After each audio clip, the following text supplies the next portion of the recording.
Qardaş qardaşıyla məhəbbətdən başqa necə rəftar edə bilər? Biz də qardaş idik. Bəs niyə sənə belə zülm elədi Yusif? Mən artıq keçmişi unutmuşam. Elə orada, quyunun dibində sizi bağışladım. Amma mən bağışlanmaq istəmirəm. Biz sənə zülm eləmişik Yusif. Sən bizi cəzalandırmalısan. Sənin bu bağışlamağın özü məni öldürəcək.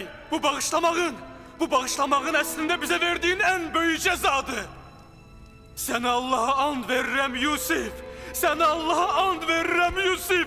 Bizi cəzalandır. Mən özümə nifrət eləyirəm Yusif. Bəlkə bu cəza məni bu günahdan pak eləyə. Bu bağışlanmaq mənim üçün hər cəzadan ağırdır. Sən doğrudan cəzalanmaq istəyirsən, Lavi? Bəli, gözümün nuru, qardaş. Əgər məni cəzalandırmasan, başıma bir bəla gətirəcəm. Lap yaxşı. İndiki cəza istəyirsən, yaxın gəl.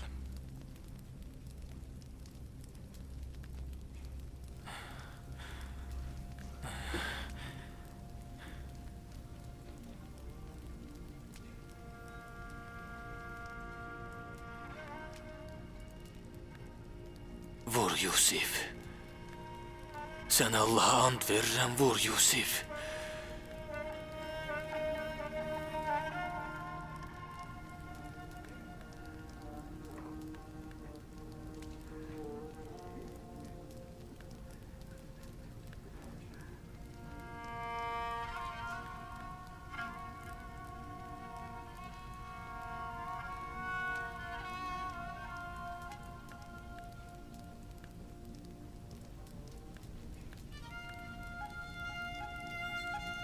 Mənim qəlbimdə heç vaxt sənə və qardaşlarıma qarşı kin olmayıb. Allaha and olsun ki, mənə bundan ağır cəza verə bilməzdin. Əgər işlətdiyim günahlara görə cəzalanmasam, qorxuram ki, intihar eləməyə məcbur olum. Mən özümü məhv eləyəcəm.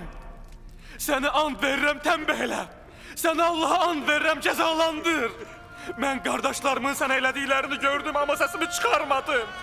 Mən neçə illər səsimi içimdə boğdum və həqiqəti atamdan gizlətdim. De ki, cəllad bədənimi tikə-tikə eləsin. De ki, şallaq zərbələri ilə günahlarımı və qəddarlığımı canımdan çıxartsın. Bu rüsvayçılıq məni öldürəcək. Bu rüsvayçılıq məni öldürəcək. Sakit ol, Lavi. Sakit ol, qardaşım.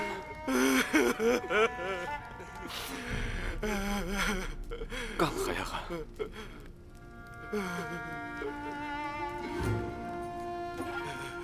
Bu vaxta kimi neçə dəfə sizlə qarşılaşmışam.